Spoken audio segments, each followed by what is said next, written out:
Wer schon mal zum Filmen nach Vollformat-Zoom-Objektiven Ausschau gehalten hat, wird bemerkt haben, dass man häufig auf Fotoobjektive zurückgreifen muss. Abhilfe kann das neue Fujinon Premista 28 bis 100 mm Objektiv mit einem T-Stop von 2.9 schaffen. Die Premista hat die typischen Eigenschaften von einem Cine-Objektiv und damit unterscheidet es sich eindeutig von einer Broadcast-Optik oder einer Linse zum Fotografieren. So ist die Verarbeitung sehr hochwertig und auch die Bildqualität fällt über den gesamten Brennweitenbereich nicht ab.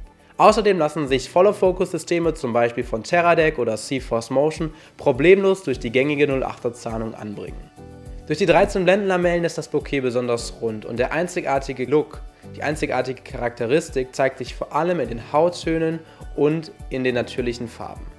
Durch die parfokale Architektur kommt es bei Zoomfahrten zu keinen ungewollten Fokusverlagerungen und außerdem hat die Premista kein sichtbares Focus Breathing. Durch den Bildkreis von rund 46 mm lässt sich die Optik mit fast allen gängigen Kameramodellen kombinieren, zum Beispiel der Alexa Mini LF von Arri oder der Sony Venice.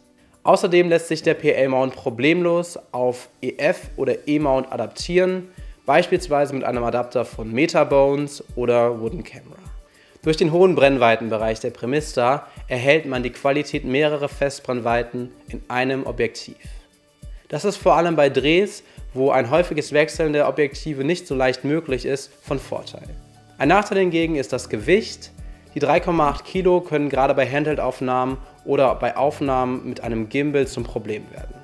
Zwar ist die Blende von T2.9 für ein Zoom-Objektiv besonders gut, im Vergleich zu einer Festbrennweite muss man jedoch einen kleinen Kompromiss eingehen.